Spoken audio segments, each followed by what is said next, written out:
तक मैंने जितना देखा है समाज में, संसार में, गरीबी का मूल कारण है अकर्मण्यता,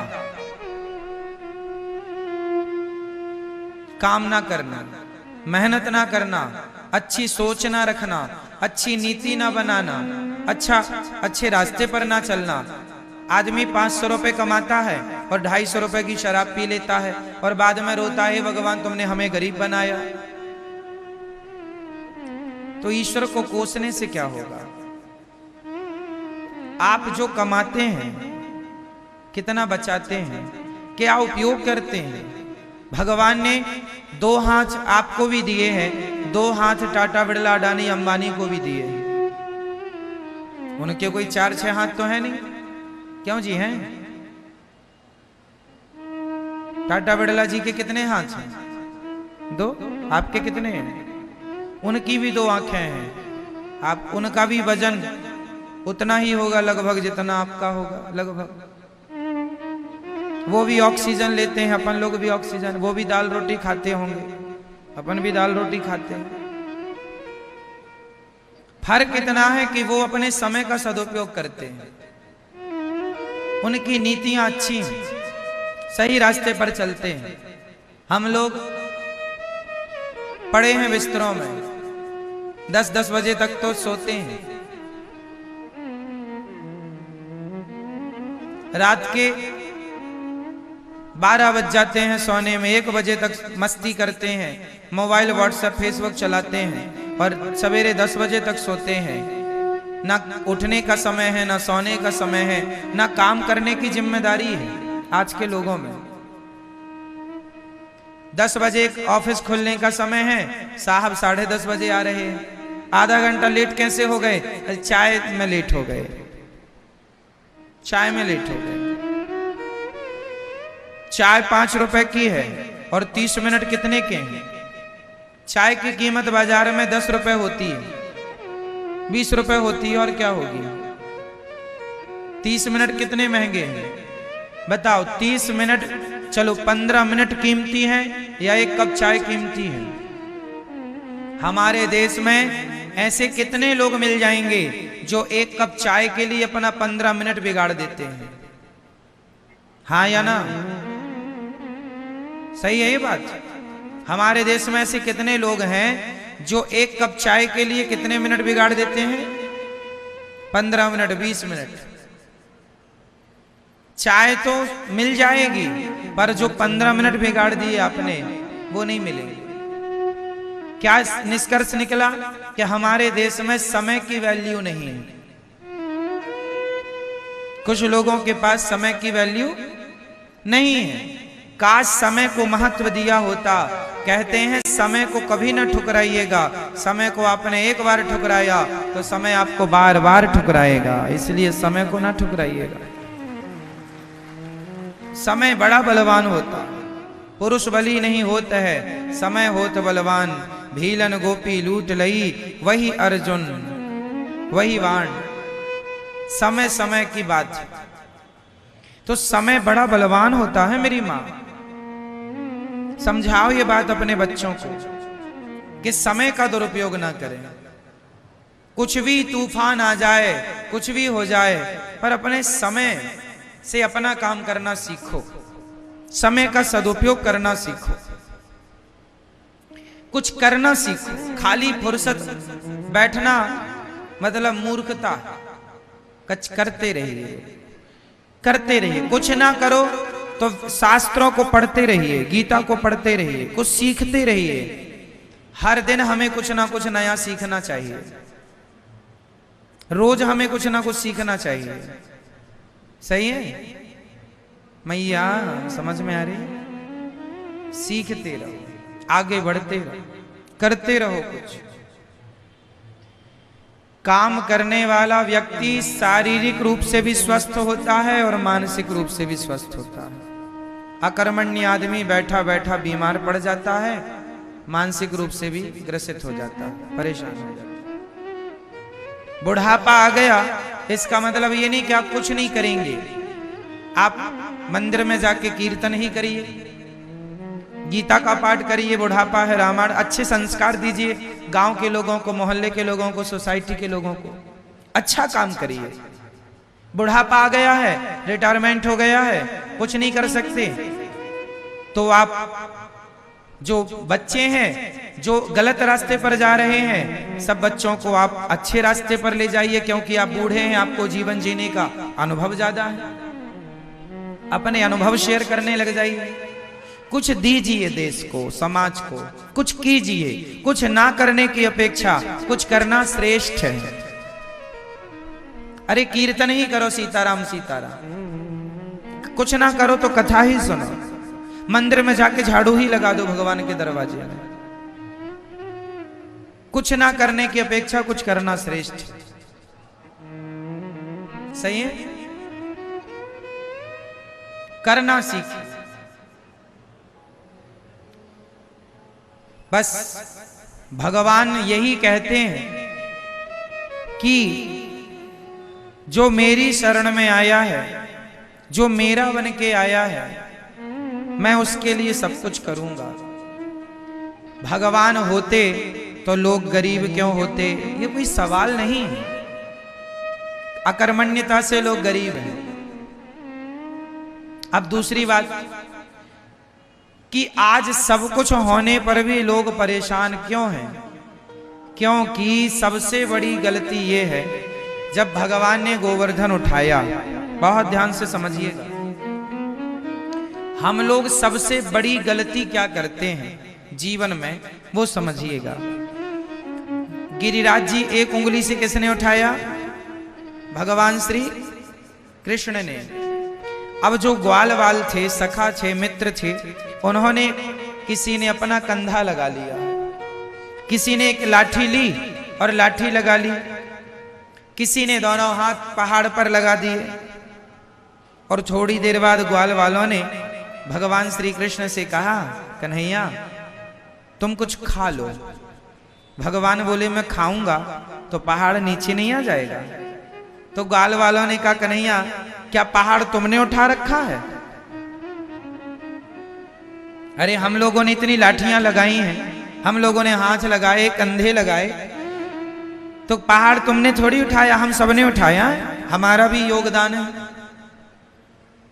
भगवान बोले अच्छा ठीक है, तो तुम लोग संभालो, फिर मैं नीचे करता हूं हाथ। हाँ हाँ तुम नाश्ता करो। भगवान ने थोड़ी सी उंगली नीचे की तो जितनी लाठियां लगी थी सब चढ़ चढ़ करके टूट गई। पहाड़ नीचे आ, सब भैया बचाइयो, लाला कन्हैया बचा बचा। भगवान ने उंगली ऊपर। अब ब्रजवासियों ने सबने अपने कंधे, डंडे, हाथ नीचे कर लिए। समझ में अब आया कि पहाड़ हमारे बल से नहीं, ये तो गोविंद के बल से खड़ा हुआ। ये छोटी सी कथा क्या मैसेज देख के जा रही है? मैसेज यह है कि सबका भार किसके हाथ में है? भगवान के हाथ में है।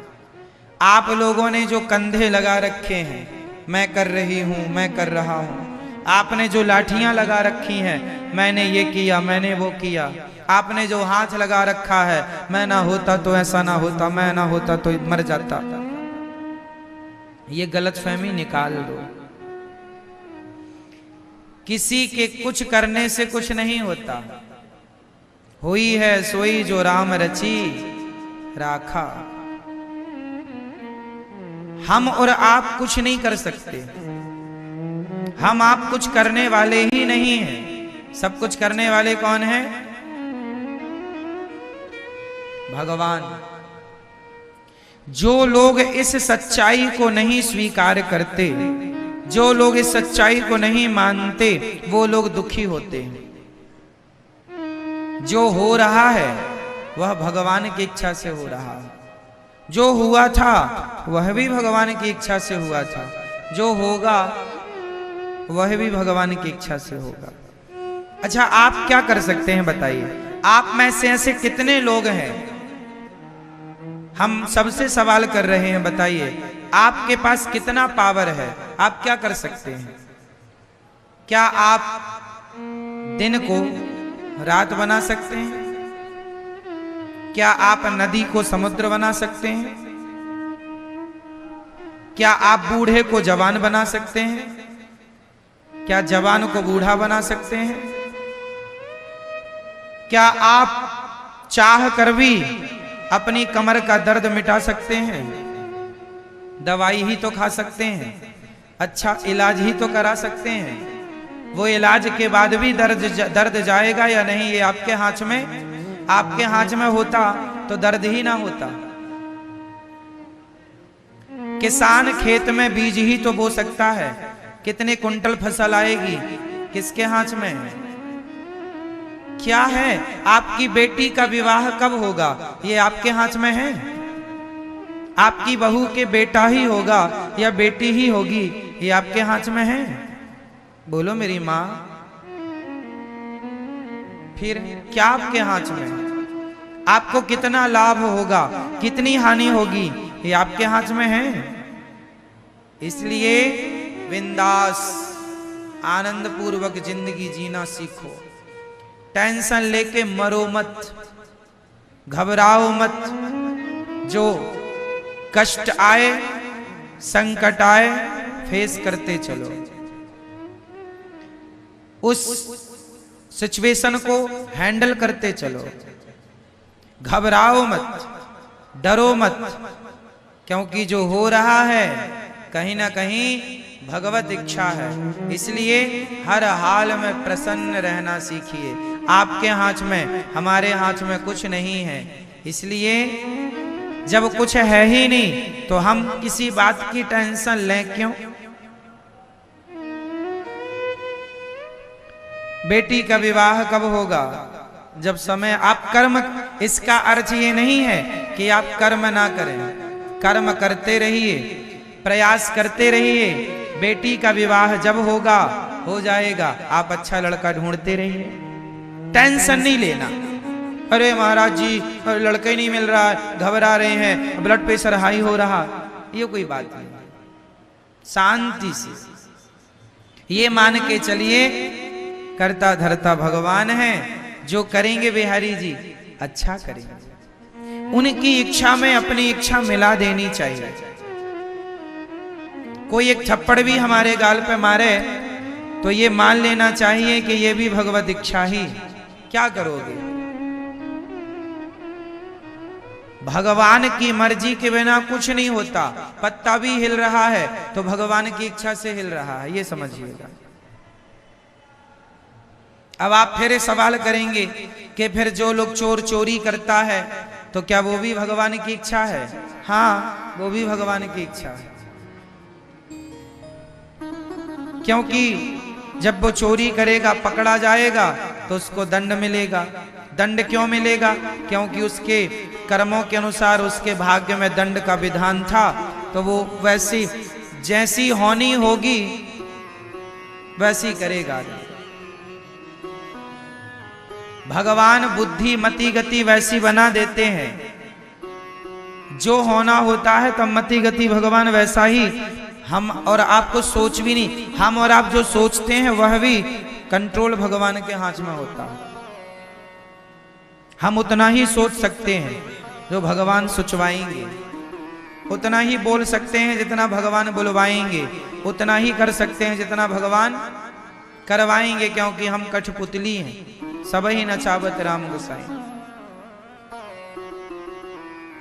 आज का आदमी व्यर्थ में टेंशन लेता है, व्यर्थ में परेशान होता है।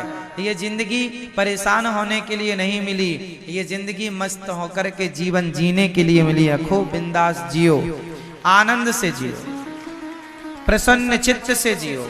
जो हो रहा है उसे भगवत इच्छा मानकर चलते रहो। आनंद के लिए जीवन मिला है, दुखी होने के लिए जीवन नहीं मिला कि जरा सा संकट आया दुखी होने लग गए, रोने लग गए। अरे जब अच्छा समय आता है आदमी का तो वो जब अच्छा समय आता है तो आदमी उस अच्छे समय को एक्सेप्ट करता है, स्वीकार करता है। तो बुरा वक्त आए तो उसे क्यों ना स्वीकार किया जाए। इसलिए हर समय को भगवान की कृपा मानकर, भगवान का प्रसाद मानकर उसे स्वीकार करना चाहिए। तो अब बताओ, आप और हम लोग क्या करते हैं? आप कितने लोगों का पेट भरते हैं बताओ? मैया, कितने लोगों का पेट भरते हैं आप लोग? 2 लोगों का, 4 लोगों का, 10 लोगों का? बताओ मैया, ओ मेरी माँ, आप कितने लोगों का पेट भरती हो मैया? आपसे पूछ रहे हैं जो थोड़ी देर पहले आपने जम्हाई ली है।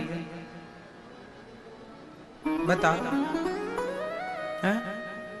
कितने लोगों का पेट भरते हैं आप? 10 लोगों का? आप बताओ कितने लोगों का पालन करते हो आप लोग? दादाजी, आप कितने लोगों का पालन करते हो? हम और आप कितने लोगों का पालन करते हैं? मैया बोलो मेरी माँ। किसी का भी नहीं। सबके पालनहार कौन है? भगवान। इससे क्या सिद्ध हुआ? हम जन्म क्यों लिए हैं? हम भगवान को प्राप्त करने के लिए, अच्छे काम करने के लिए, अच्छे विचारों को प्रकट करने के लिए, अच्छे रास्ते पर चलने के लिए हमारा जन्म हुआ है। पर हम लोग बुरे रास्ते पर चलते हैं, बुरे काम करते हैं। अच्छे काम करो, अच्छे रास्ते पर चलो और आनंद से जीवन जीते रहो, जीते रहो, जीते रहो, जीते रहो। ये ना सोचा जाए कि हम तुम्हें पाल रहे हैं, हम तुम्हें खिला रहे हैं। कोई किसी को नहीं खिलाता। हर व्यक्ति अपने भाग्य का दाना पीना, खाना पीना खाता। एक राजा था। एक राजा ने एक मक्के का दाना लिया, मक्के का एक दाना लिया और दाना लेकर के अपने गुरुजी से बोला। राजा सिंहासन पर बैठ के भरी सभा में राजा ने कहा, गुरुजी बताइए, ये जो मक्के का दाना है, यह दाना आप तो सब कुछ जानते हैं, बताइए यह दाना, इस दाने में किसका नाम लिखा है? क्योंकि आप कहते रहते हो दाने दाने में लिखा है खाने वाले का नाम। तो राजा ने कहा, गुरुजी आप सब जानते हैं, तो बताओ कि इस दाने में किसका नाम लिखा है? गुरुजी बड़े ज्ञानी थे, सामान्य नहीं थे, त्रिकालज्ञ थे, बड़े उद्घट विद्वान थे, सब कुछ जानते थे। उन्होंने कहा, राजन, इस दाने में वो कबूतर बैठा है, उस कबूतर का नाम लिखा है। राजा बड़ी जोर से हंसा। गुरुजी, आज आपकी बात झूठी हो जाएगी। कबूतर खा ही नहीं सकता इसे, क्योंकि ये मेरे हाथ में है, मैं खाऊंगा और मैं खाऊंगा तो आपकी बात झूठी हो जाएगी। राजा बोले, आपकी बात झूठी हो जाएगी आज। गुरुजी ने कहा, बेटा, दाने दाने में लिखा है खाने वाले का नाम। यदि इस दाने में उस कबूतर का नाम लिखा है तो वो कबूतर ही खाएगा। राजा जोर से हंसा और हंसते हंसते उसने दाना अपने मुंह में डाल दिया। जब मुंह में डाला तो वो हंसने के कारण वो दाना जाकर के उसके यहां गले में फंस गया। फंस जाता ना कई बार भोजन हम लोगों के यहां। फिर कई बार फिर जल्दी से पानी पीना पड़ता है खाने के तुरंत बाद, तब को लगता है कि हाँ अंदर गया, नहीं गले में रह जाता। तो राजा हंसने के कारण वो दाना खा लिया और गले में फंस गया। अब फंस गया, वो चिल्लाने लगा, ये वो चिल्लाने लगा। तब क्या हुआ? अचानक उसे छींक आई और जब छींक आई तो दाना नाक से बाहर आया और बाहर आया तो छींक के कारण प्रेशर से दूर गिरा तो पक्षी तुरंत उड़ करके आया, दाना मुंह में दबा के भाग गया। गुरुजी ने कहा, दूसरे के भाग्य का खा भी लोगे तो वो तुम्हें पचेगा ही नहीं। इसलिए दूसरे के हिस्से का नहीं खाना चाहिए। जो थाली दूसरे के लिए परोस दी गई है वो थाली आपको नहीं, अर्थात वो भोजन आपको नहीं करना चाहिए। जो अन्न किसी के लिए निकाल दिया है वो उस तक पहुंचाओ। वो ना मिले तो गाय को खिला दो, कुत्ते को खिला दो, उसके हक का ना खाओ। जैसे आपके दरवाजे में कोई भिखारी आया, आपने कहा रुको हम आपके लिए कुछ लाते हैं। आप अंदर लेने गए मुट्ठी भर चावल, कटोरी भर चावल, तब तक वो भिखारी चला गया। अब वो कटोरी भर चावल आपने उसके लिए निकाला है और वो चला गया। अब उस चावल का क्या करेंगे? उस चावल को अब घर में अंदर ले जाके वहां मत डाल दो जहां से लाए हो। अब वो किसी के हक का निकल गया, वो किसी